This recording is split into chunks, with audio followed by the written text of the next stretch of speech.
borrows novels. Like people will say, you know, I have novels to borrow and stuff.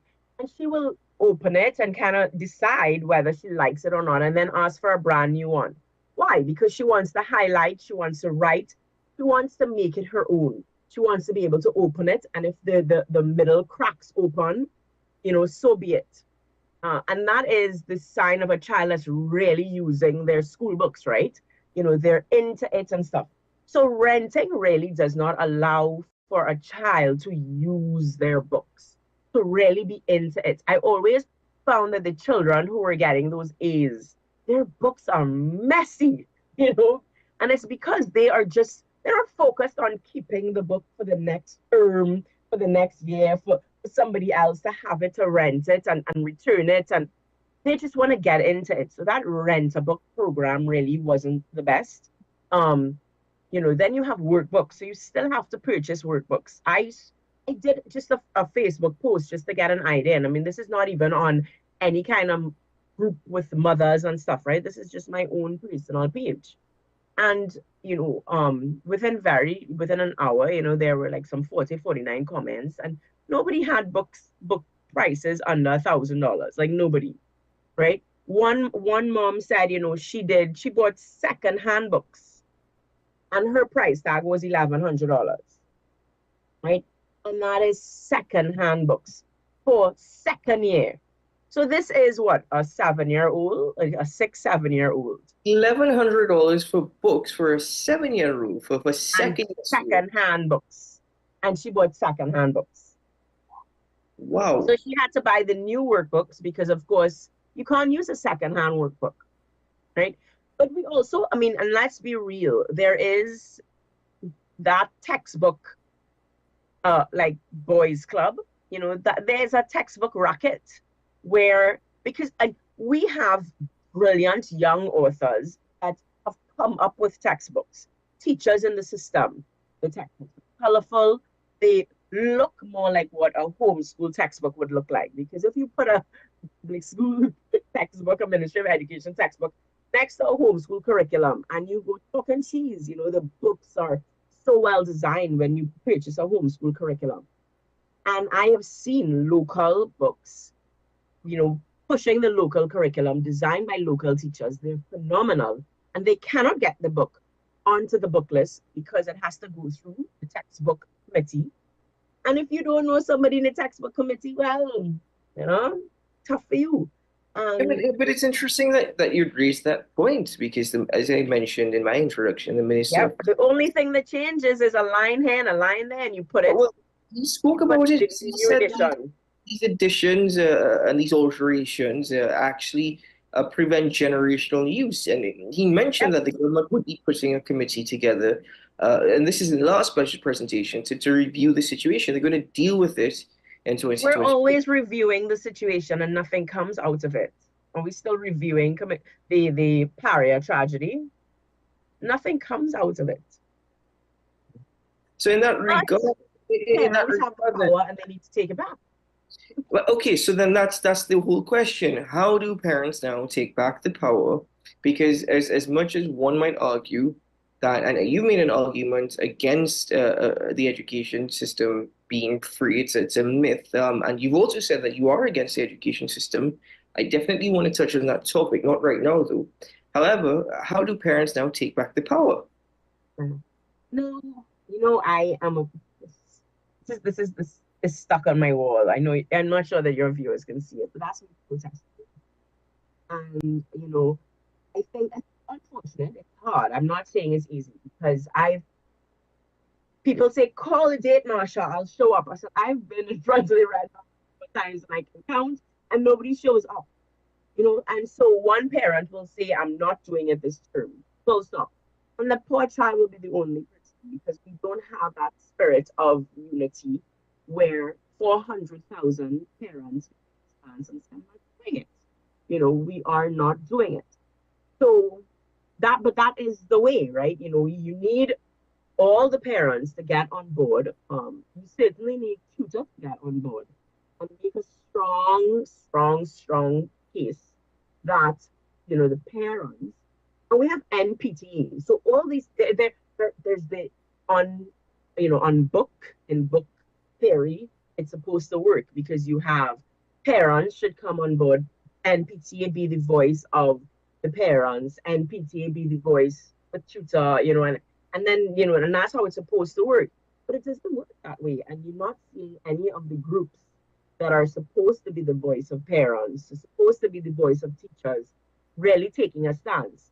And as with everything else in Trinidad and Tobago, people are afraid of victimization. So you hear, I mean, it's funny, just before we had, you called to have me on, I was at, a Lime, and there was a teacher asking, can you do a video for me? And I said, well, that's not how TikTok videos work. Unless you are prepared to give me evidence to stand in court and defend what is said, you're just landing me into a defamation case, you know. And so everybody wants to call, can you raise this issue? Why can't you raise the issue? It doesn't bother me. It bothers you.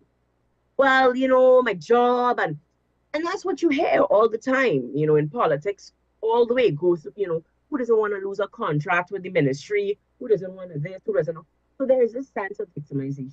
So everybody murmurs. They complain. I've had teachers say, look at this book. Look at this book, and we want to get it onto the curriculum, and we can't. You can see the book is so much better than the offerings in the public school, that the textbook committee would have authorized. But nobody wants to stand up and speak and be willing to be victimized. And I'm not saying. I think that there's also, to a certain extent, a psychological aspect of this, where parents may be embarrassed at the fact that they may not be able to purchase textbooks, and even to a great extent, the child in the classroom, with others around them having textbooks or the school supplies and they not having it, that there's also an issue there. Certainly, of course, the child will be embarrassed. But the truth is, the kids are embarrassed when you have a second-hand book as well, right? There are those issues. Now, of course, I would say that speaks to the character, what you're raising, how you're raising your kids at home. Because, I mean, I've gone to school where some of the poorest children are the smartest. And you cannot make fun of the child who's coming first in class. That's the bottom line. So, put your head down and do what you have to do. But, once again, what we try to do is base policy on the anomaly. So you would listen to, the Minister of Education or the Minister of Social Development, and they all, or Minister of Sport, when, she says, we sacrificed and you guys don't know how to sacrifice. And you use these examples of you making it out, because I could say that I made it out. On any given day, my mother could not afford Panadol for a headache. And I could say, okay, I made it out, but I am an anomaly. And I cannot base my policy or base my idea of life on me, because I am not the norm and the average. Policies must be based on the average. What is working for the average person? And so this thing about, if you really want to, you go put your head down and you go make it out. That's not, that's not what we should be doing. Every child has a right to access education, and in accessing education, it does not mean rotten wooden doors open to you and saying, hey, look, it means let's go into St. Joseph's Convent, Port of Spain. And does that school look like the school in Lavantil? Does that school look like the school in Guayari? Do they have the same facilities? That is access, free access to everyone. That's what access looks like. What about government's efforts with the $1,000 book grants? You said it yourself. You don't know one individual. Of anyone who's gotten it. I don't know anyone myself. Exactly. Well, and I'm happy to hear you say that, because it was just like, okay, am I gonna come here and say that? But I don't know anybody, and that's the truth. And again, you can do polls, that's what we use the media for. And thus far, no one has come forward to say that they have received the book grant. In fact, the responses are no one has received the book grant. So they have not received the book grant and they themselves know of no one, and they would be in the school system. I often say, okay, well, I'm not in the school system. I'm not in a class WhatsApp group or any of it. So I do depend on being on the ground, talking to parents, and they've all said they don't know anyone who's received the book grant. But do you think that it's a fine line, isn't it? $1,000 in terms of government assistance for a book grant. And some of the arguments I've heard is that's nowhere near enough. But at the same time, you should be grateful that we are still able to receive a book grant. Again, government's efforts. What do you make about government's efforts in I addressing think that I this think we put issue which they plasters. recognize? Yeah, I think we put plasters on the sore, and that's the problem with all of our policies. It's First of all, it's giving the country fish versus teaching them to fish. So we continue to have this, you know, and that is, I think that's from the get-go. We have been a handout type population, and it has not served us well. It is a gimmick. And that's why I'm not a good politician, I guess, because I'll tell you, we need to get away from that. We need to get away from this handout, this grant system. Yes, a government's responsibility is supposed to take care of the most vulnerable. But ideally, what a government wants to do is lessen the number of the most vulnerable. So a social program is not meant to say, look, here is $1,000 book grant so that you can use it come election time. A responsible government will make the vulnerable no longer exist so that you don't need $1,000 book grant in the first place, right? So one, you wouldn't need the $1,000 book grant because you will not have corruption in the textbook industry, so that the textbooks won't be what they are. That's the first place. So what you're doing is are you paying your own friends and financiers because you're saying, okay, well, we're going to have the textbooks in some corruption scheme, and then we're going to give the most vulnerable money to pay you for being corrupt. That's what's going on. And that's what's the root of all of it in Trinidad and Tobago. And so we're trying to put plasters over these sores and it's not working. That's the bottom line. Well, With finally, my final question to you, one headline a couple weeks ago, spoke to the fact that a lady was arrested in Port of Spain for stealing books. Again, the Booksellers Association says you would be surprised who is stealing books. It's individuals who look like they can afford it, but they end up stealing it, and it goes for sale elsewhere, whether it be on the streets. Not to get into that, but there also seems to be quite an intriguing reaction. People have actually expressed sympathy, not contempt, for the actions of that individual for stealing textbooks. They sympathize with the individual because of the price of textbooks. Are we going to see these trends happening more and more, where even though people know that stealing is wrong, they actually understand and they sympathize. So they are, you're going to see TNT reacting more and more in a not so negative way. Let me ask you a question. Have you ever heard Senator Damian Lyda speak about the foreign exchange crisis in Parliament? Yes, many a times. And you know what? Because he speaks about it all the time, and he says the government is forcing the business community to go on the black market to access foreign exchange. He says that all the time. He is saying because of the government's failure to address the foreign exchange crisis, businessmen are forced to go on the black market, which would mean they're forced to be illegal. And no one seems to think that that's criminal activity. It's called survival, right? It's a businessman who's worked all his life, sacrificed, he's worked for his business, and due to a lack of foreign exchange, he's facing business closure because the government has mismanaged the foreign exchange. So we have a senator standing in Parliament saying businessmen are forced to go on the black market. They're forced to access foreign exchange illegally. It's the same concept. We have mismanagement all around. And if we continue to mismanage our country, illegal activity will happen. If someone is selling textbooks on the black market, so it is because there is a need.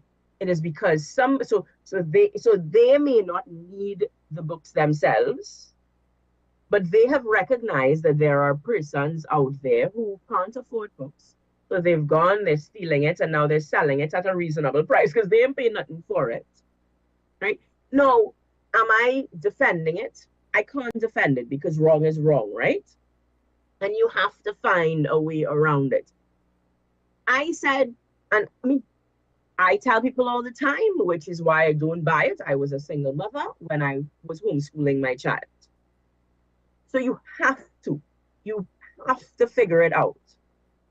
We have to have mentorship programs. First of all, I don't even think that single moms should be encouraged to be working 8 to 4 jobs. That's a whole other conversation, because who's supervising your children? Because there is a school ending time gap versus work ending, and all of that.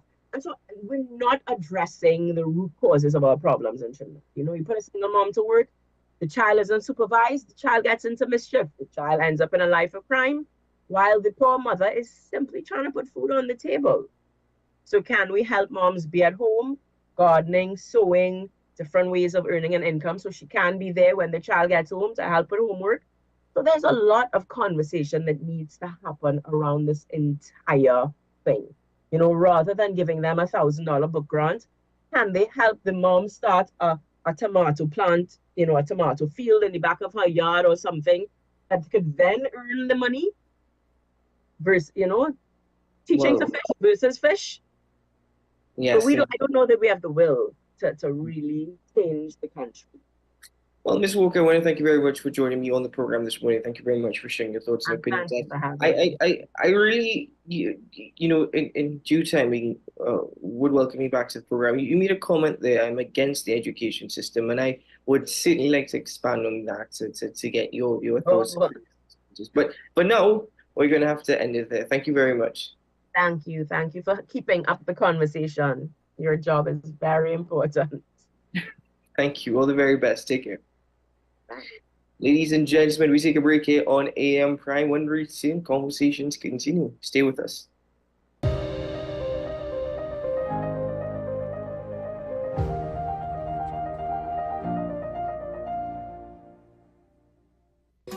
Take some time for yourself or spend some time with the family at Sandy Point Village Hotel. Enjoy our various studio and suite apartments, self-contained with their own kitchenettes and Wi-Fi. We also have our famous 100-foot swimming pool and our beachfront restaurant, the Steak and Lobster Grill. And our location in Crown Point puts us near the center of activity, from the nylon pool to the local nightlife. Call us and make your reservations at 639-8533, 389-2378, or email us at sandypointvillagehotel@gmail.com.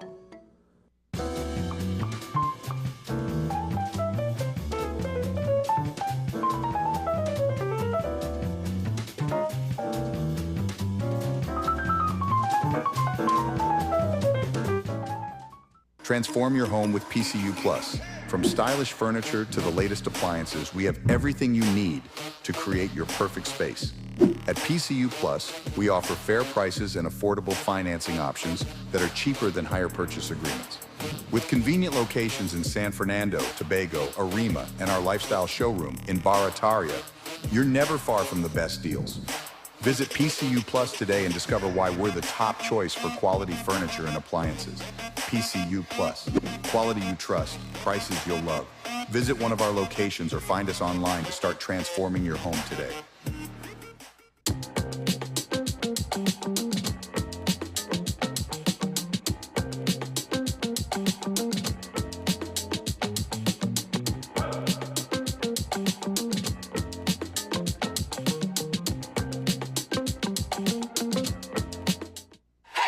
FanZone, your reliable, authentic supplier, has just gotten better. You can now visit our website www.fanzonett.com for your authentic wear and collectibles. The only place where you can use both your Visa debit and credit cards. Visit our website fanzonett.com to make your purchase today.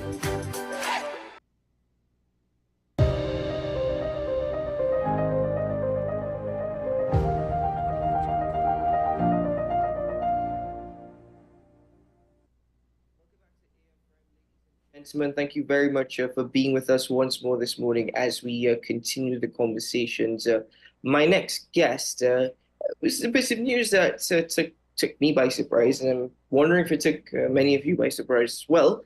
But nevertheless, let's find out exactly why. Vasan Bharat's relationship with the United National Congress's leader, Kamala Harris, seems to have improved quite a bit to the extent that he has also participated in their pre-budget consultations last week, Friday, appearing in Tunapuna. That being said, he never left the UNC, so the headline suggesting that he has returned to the UNC is a bit misleading, but I understand why, given his absence from the platform for, well, the last few years, quite a few years actually. Mr. Bharat joins us this morning. Good morning, sir. Welcome to AM Prime. Good morning, Keaton. Thanks for having me. I appreciate it. Thank you very much for joining us. And Mr. Bharat, let me start by saying that you quoted us saying that Mrs. Kamala Harris has demonstrated the ultimate leadership by setting differences aside, personal differences aside, working for the greater good of the country. That being said, this relationship, has it been mended over time, or is this something that happened out of the blue? Well, I've never had any personal issues with Mrs. Bissessa. We've remained very cordial and sociable with each other. It's just that we haven't shared the same political ideologies with regard to the party and how the party should be developed. And my views are well known. I've always felt that a political organization should essentially be an institution that outlives the leader of the party, and that members of the party should have a greater voice and be more emboldened to be able to participate in party affairs and the building of the party. So that's been well known, and I refer specifically to the formation of party groups and properly functioning constituency executives, so that when an election bell is rung, the party, in this case the UNC, doesn't really have much campaigning to do because it's already always on election alert, so to speak. So yes, we've had those issues, but the reality is that those views, when compared to, or those positions, when compared to the problems that the country is facing today, pale really in comparison. So that is the basis on which I've agreed to come back and get involved at the level of the leadership or working with the leadership to actually. You said you agreed to return. Is that you were personally asked, that you were asked to return?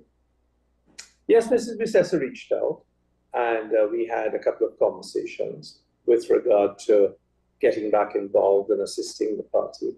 There are no commitments on either side. It's simply that we both understand the perilous position that the country is in, and we both agreed to put our differences behind, because issues that the country faces are far greater than those issues that we've had between us. You mentioned in your first response about no personal differences, but differences in respect to political ideology. Do those differences in respect to political ideology remain? Well, they're a work in progress. And as I said, at the end of the day, the problems that the country faces that we can potentially resolve together are far greater than those ideologies. And those things will come in time. Now, to quote you, you said recently that you do not believe that another term of this current government is going to do Trinidad any favors. We may never be able to recover if this government gets another term. But you've also said that the United National Congress and the PNM, and this is just a couple of years ago, are more or less two sides of the same coin. Quoting from you from Sunday, this is not a couple of years ago, this is a couple of months ago, this is a month ago. You said most people view both as two sides of the same coin. A month later, you're with the United National Congress once more. How do you think people will react to this sudden change?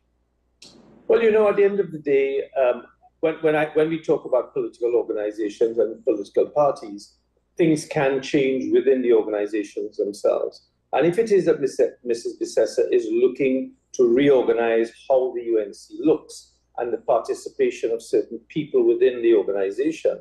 People make organizations, right? People are the faces, the work that the people do within the organization, the faces of those people ultimately are projected on the organization and impact what the organization does and achieves. So this is a start. I genuinely believe that another term of the UN, of the PNM, will lead this country to rack and ruin. And we just have to look at the issues confronting the country in terms of crime. I don't need to expound on that. I mean, over 4,400 people have been murdered since the PNM came into office in 2015. This month alone, I think it's been 60, and for the year already close to 350. And it's not going to improve. In fact, it's getting worse. We're seeing other types of crime, extortion, rape, robbery, home invasions. All of these things are on the rise, and it appears that resolving them are beyond the capacity of the current political organization, the PNM. People are genuinely afraid, but there are other issues as well: the economy and jobs, and the debt that we're piling up. We piled up $50 billion worth of debt in the last 9 years, having only piled up $77 billion in the previous 50 or 60 years. Within 9 years, we've built up another $50 billion, and we're borrowing more. So all of those are real serious issues of concern. And I think there comes a time when we must put aside whatever little differences we have and rebuild a political organization to take on the PNM. I'm curious to know, all these issues that you've spoken of, are you of the opinion that the United National Congress in its current state has the capacity to try and amend these issues or resolve these issues? Are you of the belief that in its current capacity, the UNC can actually make that change, that difference? Well, as I just said, people make organizations, right? And organizations perform. An organization is, in any organization, whether it's a cricket team, whether it's a church team, whether it's an NGO, whatever it is, ultimately, the performance of the organization is as a result of the performance of the people. So if it is that Mrs. Bissessa and the leadership of the party encourages better quality of people to get involved, I'll tell you now, even I'm of the belief that even what exists today will do a better job than the PNM. But I do believe that Mrs. Bissessa is serious about getting back into government, and I feel that to do that, she will have to attract people of a certain caliber, which in turn will, of course, excite the voters, which hopefully will win a general election, and then we can set about putting the country straight. You've previously said that no commitments have been made, but what capacity or what role do you play in respect to getting the UNC back into power, at least at this point? So my role, Keaton, is essentially to support whatever the party is doing, to make recommendations in certain spheres, really and truly to assist in building the party from ground up and getting it ready, together with others, like Jillian John and others, to get it ready for an election campaign. But could you elaborate a bit more as to, there's so many aspects of getting a party ready for an election campaign. If you would kindly elaborate a bit further. Well, look, energizing an organization ought not to be a very difficult thing, because of course the bare bones are there already, the basic structure is there already. It is really a question of, obviously we've started the budget consultations. I participated in Tunapuna. I expect to participate in a few more, really getting the message of the UNC out to the voters, but also trying to attract those voters outside of the traditional base of the party. There is work to be done there. And so I expect a significant part of my work will be involved in that area. Do you believe that wesn Bharat is still politically attractive to the public of DNT? Well, ultimately, that's not for me to say, Keaton. That is for your viewers and the wider public to determine. I have no reason to doubt that my views are are not of any consequence. I'm constantly quoted by the media for my views on national issues. So I suspect there is a level of relevance, but I guess the population will make that determination for me. But do you yourself actually have any political aspirations? I mean, do you see yourself wanting, and not necessarily, I'm not speaking about the political leader now, but more so you personally wanting to play a role beyond just an election campaign leading up to 2025? Obviously, look, decisions that determine a country's fate are generally made in the Parliament of Trinidad and Tobago. Okay, that is where policy making takes place. That is where that is the seat of government, and that's where major decisions take place. That is where you take the views of the people and you take it to a public forum and you debate them based on what a society is required, what a society requires to grow. Many years ago, an economist, and you will know this name, Adam Smith, in 1776, wrote a book called The Wealth of Nations. And in that book, he talked about, it's an epic, of course, in the economic world. He talked about the role of government. And the role of government he described as threefold. The first was to protect national borders. And in those days, it was from marauding invaders, right? The second one was to protect internally people and its property, their properties. And that would require a properly functioning court system and police system. And the third was to provide basic goods and services to the population, which included education, transportation, infrastructure. None of those things exist in reality today. No one in Trinidad and Tobago can say they either, from a national security perspective, we feel safe because we have drugs and guns and human trafficking. Nobody could say they feel safe internally because of the mayhem and the murders and the rapes and the robberies. And thirdly, our basic infrastructure has broken down. Transportation, and you would know depending on which parts of the country you live, coming into Port of Spain, the time frame it takes to come in and then time frame it takes to go out. Our education system is in a complete mess. 50% of our SEA students are failing. So 250 years later, we've not achieved what Adam Smith said was the role and function of government. And the only way you can do that is in the Parliament of Trinidad and Tobago. You can't do it outside, speaking out on some public pulpit on a regular basis or writing an article in the newspaper. So being in Parliament is very important in determining or fleshing out a vision for the country. Well, you have your relationship, but again, I stress the point that you never rescinded your membership or revoked your membership in any way in respect to the United National Congress, and likewise, the party never did such. So it's not a matter of returning to the United National Congress, but a relationship that has mended or is on the mend.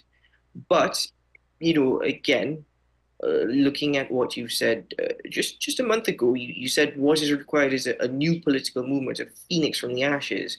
And I'm curious to know as to whether or not you believe that other political entities, we are seeing new alliances in the making, we are seeing new political parties being born, are such a political movement that TNT requires. You have now had a greater relationship with the United National Congress, but do you think it would have been more beneficial if your role was elsewhere?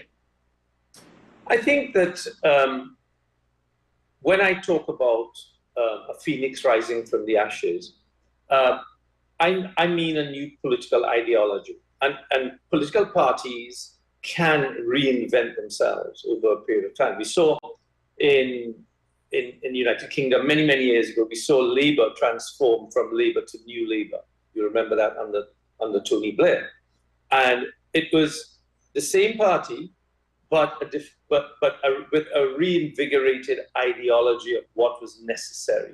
And it was also a repositioning of the party and what the party looked like.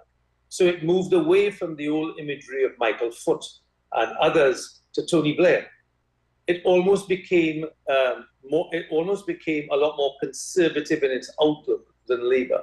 And what did that do? That attracted voters who traditionally did not vote for Labour, who saw Labour as a party that represented coal miners, essentially, into a party that could represent a wider group of people. And as a result, Labour was in office for maybe 3 terms, I think. So that's what I talk about when I talk about a phoenix rising from the. And that can happen within the United National Congress because we now need to start to cater for a much younger level of participation, a much younger level of empowerment. People like myself are essentially just a bridge to the next generation. So we've got to create that environment if we want the party to have longevity. We've got to create that environment for those young people to want to get involved. And once they're involved, to allow them to properly participate. So that's what I talk about. Whether it requires a new party or a new ideology within the same party, ultimately, the benefits will be the same for the population. No, I don't know, and I don't think that you would speak publicly about the conversations between yourself and Mrs. Kamla Persad-Bissessar. However, you this morning you've spoken about you have noticed some efforts, and in respect to shifting political ideology, you're of the opinion that Mrs. Kamla Persad-Bissessar genuinely wants to return to government in 2025 and is making that effort or pushes for such. Could you please now tell us, as per what she has said to you, that has convinced you that such efforts are being made, that the political ideology of the United National Congress is certainly shifting? Well, as you said, those are private conversations, right? But what I will say is that what has convinced me is, first of all, Mrs. Bissessar has reached out. That is being very magnanimous of her to have reached out. She didn't have to do that, so she's done that. I was on the platform on Friday speaking about economic issues on behalf of the party. I feel genuinely that, you asked me whether or not she wants to get back into government. I don't think that she'd be going through what she's going through as opposition leader and leader of and a political leader of the party if she didn't intend to go back into government and wasn't serious about it. It's that being political leader of an organization and leader of the opposition is quite a rigorous task to be doing it, and particularly be doing it for such a long time. So I have every reason to believe, though, I have no reason to believe that she's not serious about getting back into government. The question will be how quickly we can ramp up the activities of the party and get it ready for a general election. I am not of the belief that any political organization should only get ready when an election bell is rung. I believe that we should be ready all the time and be fully prepared for when that bell is rung to actually get the troops in on the ground and doing what they need to do. Do you genuinely believe that Mrs. Kamla Persad-Bissessar is the right person to lead the United National Congress into the next general elections, and by extension, be the next person to lead, to govern Trinidad and Tobago? Well, our reality is that she is the political leader of the United National Congress, and she was only recently democratically elected by the membership of the party, whether we like it or not. So as a result, she is the person taking the party forward. There's no ifs or buts about it, regardless of what my thoughts are. But I do believe, yes, currently she's the best person within the fold of the organization to take the party forward and to win a general election. Now, ultimately, we'll be judged by the population. And what does the population want? The population wants to see certain people being brought forward that can put positions forward that will relieve the problems that the general population is suffering. The issues of crime, how are we going to deal with it, and who's going to deal with it? The issues of the economy, how are we going to deal with it? How are we going to create new jobs? Who are the people? Who are the front line? Who are the 5 or 6 people that will really stir the imagination of the population when they appear on a UNC platform? That's what I think people want to see, standing behind Mrs. Bissessa. Well, I do believe that it's early days, so the extent of this relationship or the role of which you will play will soon be known a bit more, whether to you or to the public. But at this point, Mr. Barrett, I want to thank you very much for joining me on the program and wishing you all the very best. And let's see what happens. Thank you, Keaton. I appreciate the opportunity. All the very best to you, sir. Take care. Keep my pleasure. Thank you.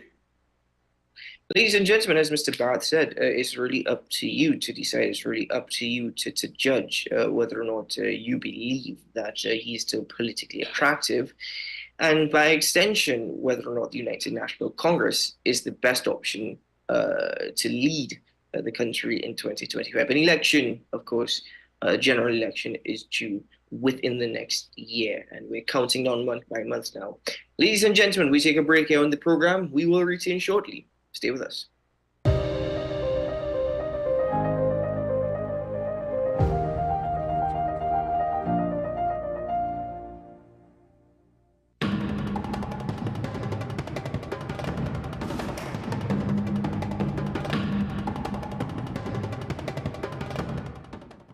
The home of Caribbean content is growing, and we welcome you to be a part of the #1 platform for young personalities who are driven to make a positive impact in society.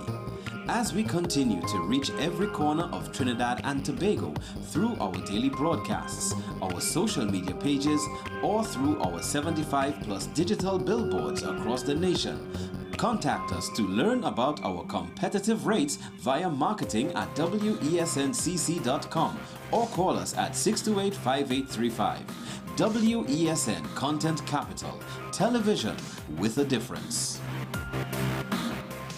Pastor J, I want to get a tattoo. You really want to me. Respond to me how you would respond to me. The first question I'll ask is why? Controversial taboo topics. We get so consumed by church, we forget that we have to live the life of being a Christian outside of the Sunday. Like you say, we think going to a service makes us a Christian. Exactly. Yeah. Right. So we are about to hear the second time Pastor J wanted to take a tattoo. Would have been late last year and early this year. Oh gosh. Hope Unfiltered podcast with Pastor J and Ren.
Seven is out, all day is in.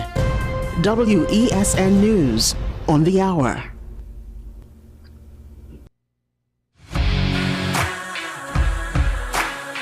Every day, we communicate through stories. Stories of ourselves, our challenges, our goals, our experiences, and our aspirations.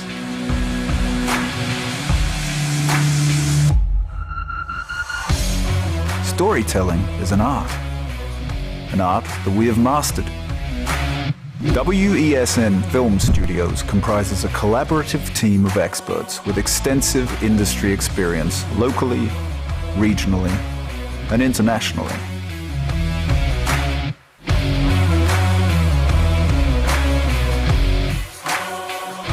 The ability of your business to successfully communicate with your preferred audience depends on the strength of the stories you tell.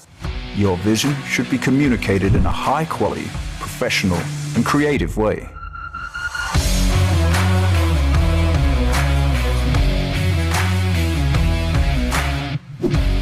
From concept to post-production, advertising to film, multi-camera productions, live events, streaming, and virtual conferencing, we are WESN Film Studio.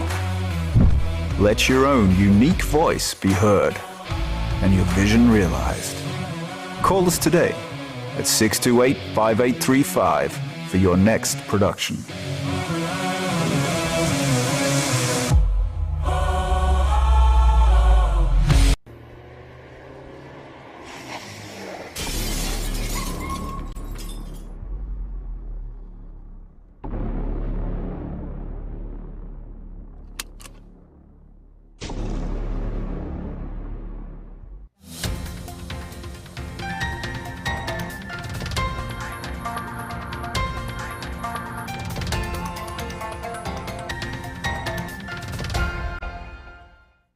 Here is your WESN News on the hour. I'm Naomi Macnish. Thanks for joining us. Here are the headlines. Man fatally shot while playing cards in Rio Claro.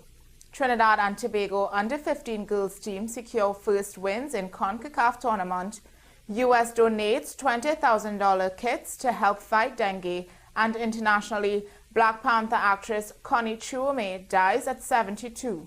Now for the details. A man was killed while playing cards on Tuesday night in Rio Claro. Garnet Sydney, 29, was in a shed in front of a bar at Dates Trace in Tabaquite Road when a masked gunman emerged from a green Nissan B13 around 10 p.m. and shot him. Sydney died at the scene. Police quickly located the car, but the shooter remains at large. In a separate incident on Saturday night, Carlos Modest, 31, was shot in the head while meeting someone to collect money in a guarded area on Dates Trace. Police believe the incidents are unrelated and investigations are ongoing. Trinidad and Tobago's girls under-15 football teams celebrated their first victories in League B of the 2024 CONCACAF Girls Under-15 Championships on August 6. Both the national team and the high-performance team secured 1-0 wins over St. Kitts and Nevis and Curaçao, respectively, at the Hazy Crawford Stadium in Mocrapo. After goalless draws on August 5th against the USVI and Antigua and Barbuda, the teams found their scoring stride. The high-performance team scored a late goal in the 74th minute to defeat St. Kitts and Nevis, who had previously lost 8-0 to Guatemala. Defender Tyre Williams netted the winning goal for the national team against Curaçao, who had earlier beaten Grenada 3-0. Both teams, now with 4 points each, face crucial matches on August 8th. To advance to League B semi-finals on August 9th. The high-performance team will meet Guatemala at 11 a.m., while the national team will play Grenada at 3 p.m. The final is scheduled for August 11th in Mocrapo. The U.S. Agency for International Development has donated U.S. $20,000 worth of arbovirus test kits to the Caribbean Public Health Agency. These kits will help CARFA combat the increasing number of dengue cases and can also detect the Zika and chikungunya viruses. U.S. Ambassador Candace Bond said the kits will help protect the health and safety of Caribbean residents. This donation is a testament to the United States' ongoing collaboration with regional public health stakeholders. As dengue cases increase across the region, it is crucial to adopt personal protective measures and invest in health promotion and disease prevention activities to protect vulnerable populations from contracting the disease. Internationally, Connie Chiume, a veteran South African actor who appeared in Marvel film Black Panther, has died at the age of 72. The multi-award-winning actress starred in several South African TV shows including Rhythm City, Zone 14, and most recently, Gomorrah. Chiume was a trained teacher but later became a household name on mainstream television. She died at Johannesburg Hospital on Tuesday afternoon, a short family statement said. The family asked for privacy during this difficult period and said it would communicate further details later on. Tributes have flooded in on social media, with some of her fans describing her as a versatile actress who played a multitude of roles in the South African television industry. Her outstanding work will always be remembered, the South African government posted on X. She leaves behind 4 children, 2 sons and 2 daughters. Well, that's news to the hour on WESN. I'm Naomi Macnish. Thanks for watching.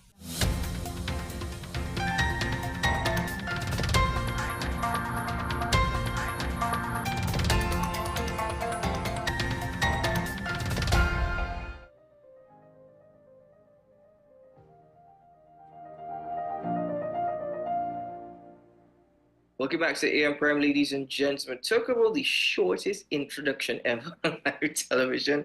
It does an injustice, really, but nevertheless, our guest, Miss Nicole Bovell-Paddington, is still with us, and I thank her very much for joining us on the program this morning. Welcome back, Miss Bovell-Paddington. Thank you very much for being with us. Thanks again for having me, Keaton. I get to say thank you twice, that's all, and for the opportunity to chat with you and your audience. I've said thank you about 3 times already, so let's get into the conversation, starting with the NGO itself, IAM Movement. Please speak to us a bit about the organization itself. Sure. IAM Movement was founded in 2014 by a group of young, passionate people who wanted to make a positive change regarding social and environmental matters. So 2014, so that means this year is actually our 10th year in existence. Over the years, we've done a lot of great work, partnered with local and international organizations to just do various different types of work in the climate, environmental, and social space, making positive impact. Our goal is really to facilitate and enlighten and empower the relationship between people and the environment. So we are very progressive, and we collaborate with private, public, civil society to do our work, and it's all really exciting stuff. We're a group of young, passionate, brilliant people. We love what we do, and we really want to make a positive change in Trinidad, and also regionally and globally. And so this is your 10th year in existence. So, you know, what has IAM Movement's impact been over the last 10 years? What have they been able to achieve over the last 10 years? That is a great question. And to capture it all in one statement is difficult to do. I have to say that we have piloted some amazing programs. One of the programs that we are most proud of and we've replicated in Trinidad, Tobago, up the islands, is our Vetiver Education and Empowerment Program. I'm not sure if you're aware of Vetiver, but it's what we call our miracle plant. Are you aware of it? Okay, good. People thought it was only used for perfumes. It's a lot more than that. A lot of people, I'm impressed that you know that it was used for perfumes. A lot of people don't know that. Basically, what we promote Vetiver for is as a green infrastructure tool for the most part. So we basically go out to communities all across the country, and we teach people about planting and propagating vetiver plants for mainly the use of stabilizing hillsides, preventing erosion and so on. So I'll give you a little information about this amazing plant. So it has a very dense and long rooting system. So these roots grow up to like 10 feet deep, and they are very fibrous, and it grows into the soil. And basically what they do when they plant it in a hedgerow foundation, they stabilize the hillsides. So there are a lot of communities living on sloping land, on hillsides in the country, and their properties are prone to landslips. Every rainy season we see this. And basically vetiver is a very economical and green solution for preventing landslides. So we teach people how to do that, and it basically saves a lot of people the cost of a retaining wall, which, as you know, is extremely expensive. And in addition to that, part of what we call the VEEP program is we also teach people, particularly in underprivileged communities, how to use they can use the roots, root bundles. The old people know about it. They put it in their cupboards, and it keeps insects and bugs away. but also the leaves can be used to make different types of handicrafts. And we teach people how to make handicrafts, which in turn can provide a sustainable form of livelihoods for a lot of women, underprivileged people, or migrant communities are very involved. So it's amazing. It's an amazing tool and a sustainable effort all around. I'm so happy. I was actually really proud when you mentioned wesn there, because honestly, it's something that needs greater promotion in TNT. And to know that I Am Movement has really taken up such a campaign is rather incredible. So I'm really, really glad to hear that. Very proud indeed. But as you mentioned, there's so many initiatives that I Am Movement finds themselves involved in, and with July, we're the second to last day of the month.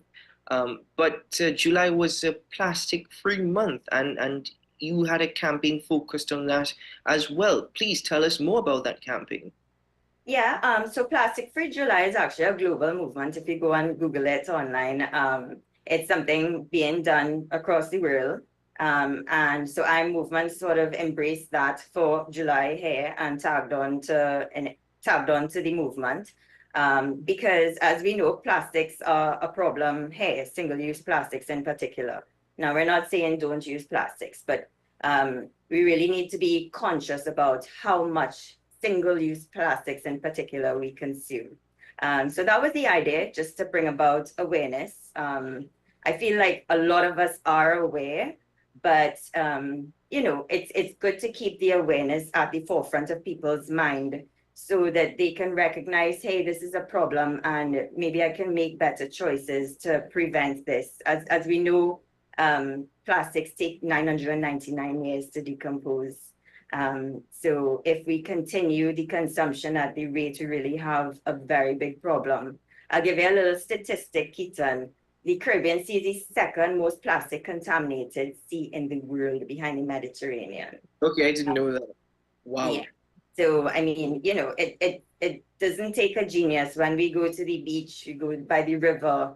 Yeah, some people go down the islands after a rain. It's honestly shameful and sad to see the amount of plastic waste in our natural environment. And if you think we're affected, think about the biodiversity, the animals, the plants. So then, I know it's Plastic-Free July. I know it's a global movement, but isn't this something that we should, at least in the Caribbean, prioritize for ourselves? Like recycling, for example. Isn't this something that needs to become a priority?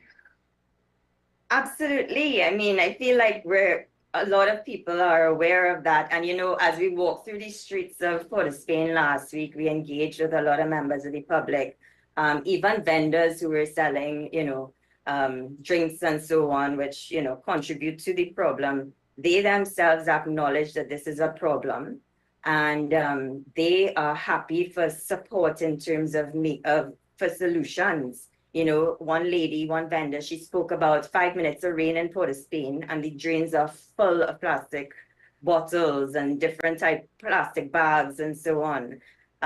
So, being aware of that and having a conversation is the first step towards implementing solutions. And, we could talk a little bit about solutions if you like, but it's really about making better choices in terms of the way that we consume. It's a matter of, you have a choice when you go to buy vegetables in town or at the market. Take your reusable shopping bag so you don't have a ton of plastic bags when you get home. Take your water to work in a reusable bottle. Refuse when you go to buy fast food. You can refuse the fork, because you're pretty much, a lot of times we're going back home or to our office where there are forks that we can wash and reuse. So it's little choices like that, and every little bit adds up. And one of the actually, when we walked through town last week with our Moko Jambi, we were talking to people, and we were saying that it's little things, and every little bit adds up, and it matters. It counts towards something bigger. And we had a sign painted that said, I wish we had some visuals to show you. We had a sign painted that said, it's just one plastic bottle, said 1.5 million people. So just think about how quickly all of that waste adds up if you continue consuming. It's just not sustainable. Actually, tell me more about this Moko Jumbi character and the concept behind the Moko Jumbi character. So, well, everybody loves a Moko. We worked with Moko Titi and Little Jobs, who were gracious enough. Jillian, I can't stop thanking you. Jillian pulled together this Moko costume for us in no time. And it was made out of single-use plastic. So we had plastic bottles, plastic bags, forks, and so on. We got microplastics. So from a recycling facility, Flying Tree Environmental, they gave us some chipped up plastic that we coated his hat and his top with. And I mean, you can't miss a Moko Jambi. And the whole point of it was to attract attention and to get the public to engage with the character and to pay attention to the message. So, it was quite a sight, people going to work on a random Thursday morning, seeing a Moko Jambi all in plastic walking through the streets. And I was walking through with a boombox because you can't have a Moko Jambi without music. And I was like, yeah, this is what I'm meant to do. So it was fun. The little kids came and engaged, took pictures. We got some amazing photos with him standing in some really iconic spots in Port of Spain. The Brian Lara Promenade. It was, just amazing. The public and everybody was really receptive and supportive of the message. You did get a good response from the public. The public did come and interact and engage. Yeah, we did for sure. Kids in particular, of course. I mean, the Moko Jambis are so majestic, so it was just an opportunity. And talking to the guys, they were happy to support the initiative because, it's a problem. And there's so much that we can do. Everyone, if we just are aware of it and we make better choices, it really makes a massive impact. So let's speak about solutions now and how people can reduce their use of single-use plastics. You gave some examples earlier, like, for example, going to, when you're purchasing food out there, you don't need the plastic fork. But what are some ways we can make a difference? And I'm glad you asked the right question, Keaton, because a lot of people are so focused on recycling. But you asked the question, how can we change our consumption to reduce? And that is really the best method. We simply make better choices. You go to the grocery and there's vinegar in a plastic bottle and there's vinegar in a glass bottle. Choose the glass bottle because the glass is actually easier to recycle. And it's astounding that, a lot of people lean on recycling, but only a very, very small percentage of plastics are successfully recycled. So, it's just consume less if you can. Use reusable things. And if it is that, there's some situations where you really would like a disposable option. You're going for a picnic, you're going by the beach, you're not going to take your plates from your kitchen sink, right? If possible, choose something that's biodegradable or compostable. We work very closely with a company called Hello Green, and they provide compostable, disposable food packaging and plates and forks and so on. There's bamboo stuff. They're now reusable stainless steel straws that you can walk around with. So it's just an awareness, and we feel that if people know better, you do better, you make the better choices. So that's basically, I think, the solution. I mean, every weekend I go to the market, and every time I buy something, the vendor automatically puts it in a plastic bag. And every time I have to say, no plastic bag, thank you. Just refuse the plastic bags. Take your own reusable shopping bag. It cuts down. I remember there was one time I came home, I forgot my bags, and I had to take the plastic bags. And by the time I unpacked all my fruits and veggies, there's this pile of plastic on my counter. And I'm like, oh my gosh, I'm never going to forget my bags again. Serious moral dilemmas. So it's really a massive of changing our habits. Absolutely. When you're conscious of your habits, and it takes time. Habits are difficult to change, and that's one of the things at iMovement we recognize. So one of the things that we're working on is it's called behavioral science, and it's little things that get people just to make very small changes. But when when millions of people make a small change, it has a massive impact. So one person makes a change within their little community, all of that adds up to make this really big overall change for our country. And it's really, it's for the positive. Our kids deserve to go by the river and swim without having to, walk over plastic bottles and go to the beaches and not have to clear a little spot to see sand. You know what I mean? It's covered in plastic. So I was able to check out your social media page, and there's actually a plastic-free checklist that is available for people to utilize. yeah, and I would encourage everyone to go on to our social media pages. We always have a lot of fun and engaging content. As we wrap up Plastic Free July and we are going into August, the focus will be on circular economy. And we also always have a lot of fun and engaging ways for people to just become more aware and conscious. And again, the little changes in behavior make massive impacts. So the handle is I Am Movement. We're on Facebook, Instagram, Threads, I believe. So that's where we post most of our social content. I think your social content in itself is rather incredible. I mean, I've learned a lot, just scrolling through social media. In that respect, being said that only 10% of the plastics we use in TNT are recycled, the rest ends up in our landfill. You said at the beginning of the program, it takes 999 years for plastics to break down. So it's just building up in TNT. So iMovement is really doing an incredible amount of work and really not just educating the public, but also, showing them the way. It's beyond just education and awareness. But how could people get more involved with iMovement rather than just checking out the social media pages? How can they get more involved? I appreciate what you said, Keaton. We really do try hard to make a difference.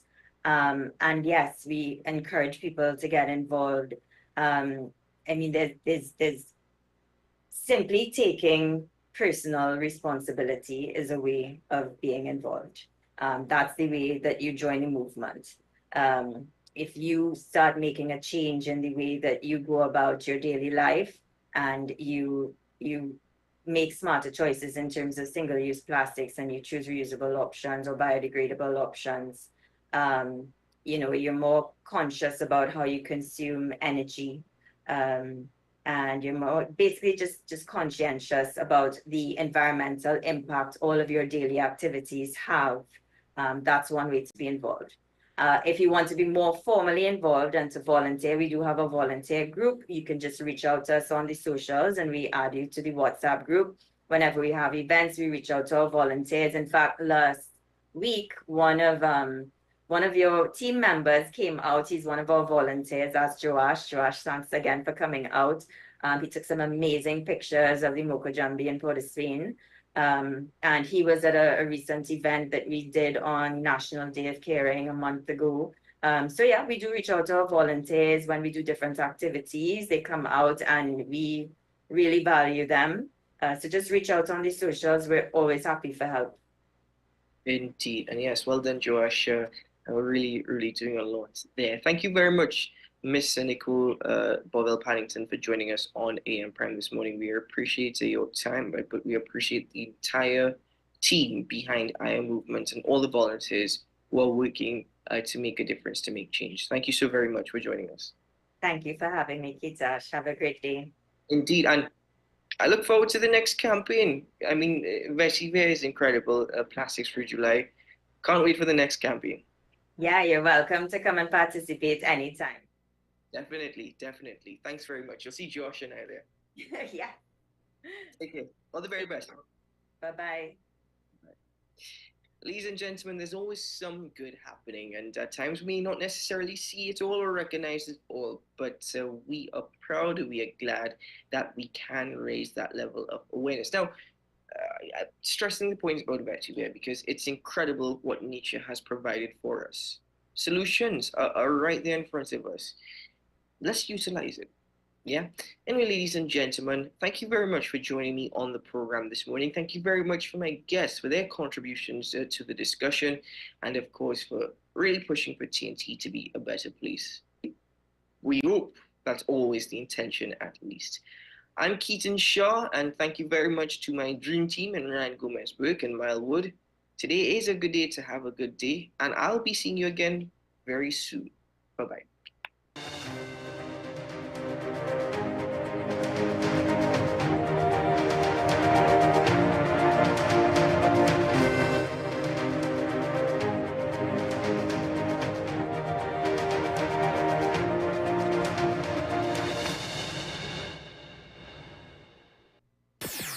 WESN.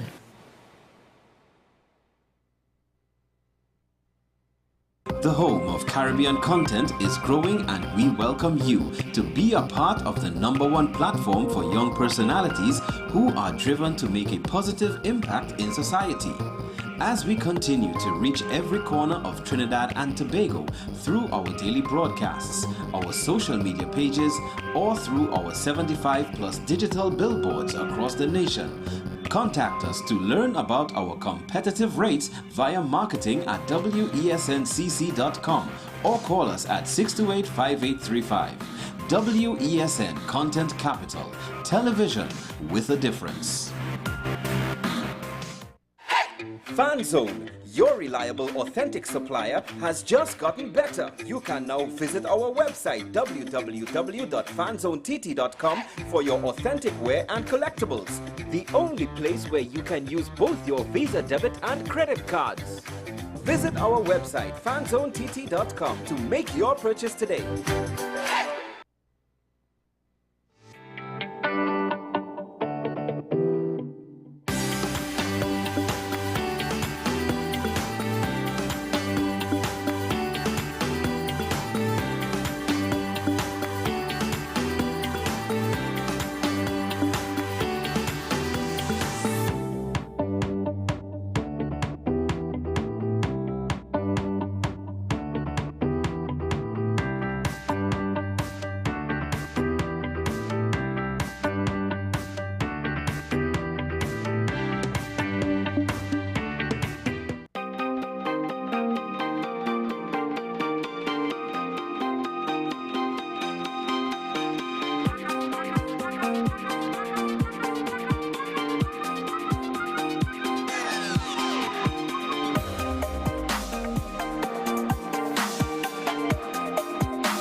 Young at heart, purpose-driven, patriot even.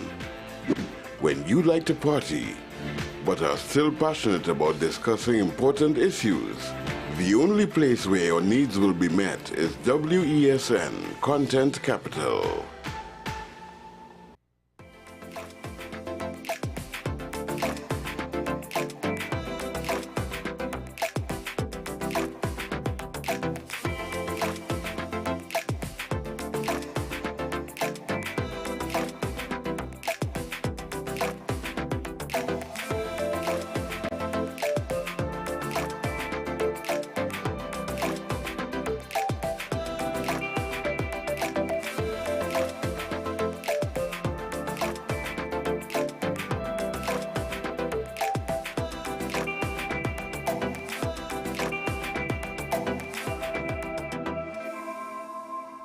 To Bangladesh to lead an interim government after Sheikh Hasina resigned and fled.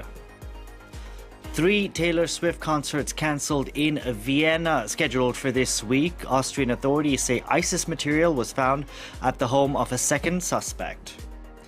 And thousands of anti-racist demonstrators took to the streets in cities across the UK on Wednesday.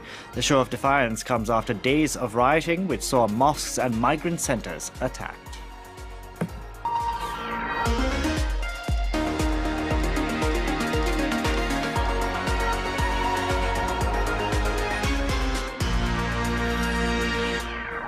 Nobel laureate Muhammad Yunus has returned home to Bangladesh after a trip to Paris for the Olympics. He's set to lead an interim government after the country's Prime Minister Sheikh Hasina resigned and flew to India on Monday pending an asylum request to the United Kingdom. Yunus is set to be sworn in this Thursday and says his first task is to restore law and order. Take a listen. Today is a glorious day for us. Through this revolution, Bangladesh has created a new victory day. We must continue in an even stronger way, keeping the revolution before us. Muhammad Yunus speaking after his arrival in Dhaka. For more on this story, we can bring in our chief foreign editor, Rob Parsons. Rob, good afternoon.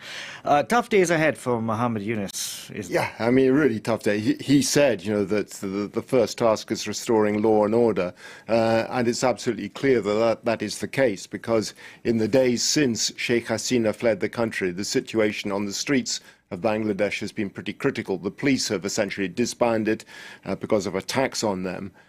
Following their violence against protesters earlier on, and there's been communal violence, there's been looting, and people are scared. So, as he says, the first task is restoring law and order, and he has sufficient goodwill probably to be able to do that. The bigger question, I think, will be how do you establish a functioning democracy in a country like Bangladesh, and there the problems that face him are going to be much more difficult. But apart from the distrust of the police, and to a degree also distrust of the army, which had quite a close relationship with Sheikh Hasina and has a track record of interference in politics in Bangladesh, there's the question of the state of the economy as well. With external debt up 239% over the last 15 years or so, unemployment very high, and that's one of the issues that led to the demonstrations in the first place. So how do you deal with all these problems? First of all, how do you deal with the relationship between the people and the police, the people and the army? And then there's the problem of building a structure, institutions, a political system that will function. He's talking about a new opportunity, and in a sense, it is a new opportunity. He's calling it, a bright new day and saying people are excited. But there's complete distrust of the Awami League, the biggest political party in Bangladesh. There's distrust of the Bangladesh National Party. There's distrust of the Islamist parties. And there's a movement of students. How do you bring all that together and make it work? It's interesting because as you were speaking, they were showing images of Muhammad Yunus, 84-year-old Muhammad Yunus, surrounded by the students that actually led these demonstrations. But I want to ask you about the neighborhoods itself, because Bangladesh is sandwiched between India on one side and China on the other. It's a tough neighborhood, It's always had to balance its relationship with China and India. And Muhammad Yunus will certainly try to continue to do that. But the fact of the matter is that Sheikh Hasina herself, her family, has tight ties with India as well. That's where they went to when they fled. And so many people in Bangladesh will look askance now at India. But they will have to remember, too, that India is by a long way their biggest market. And they will have to be aware, too, that Hindu nationalism is very much on the rise in India at the moment. And people in India are already looking with considerable concern at what is happening in Bangladesh, where the communal violence has, to a large extent, been directed against Hindus. There are 13 million Hindus in Bangladesh, about 8% of the population, and many of them are on the border area with India. 5 Indian states border Bangladesh. The biggest of them, West Bengal, has a border that's over 2,000 kilometers long. People in India are already talking about the dangers of refugees flooding into the country. Talking about figures as high as 10 million. You know, that's ludicrous speculation which is not designed to help matters at the moment. But these are issues that are already being spoken about in India, with some religious leaders, Hindu leaders, saying maybe it's time for India to intervene. You know, that is one of the reasons why Muhammad Yunus is saying it is absolutely vital that we deal with the problem of law and order first. We'll see how things pan out in the days to come. Things are definitely moving fast there. Thank you very much for that, Rob. Rob Parsons, sir. Now, in other news, 3 Taylor Swift concerts in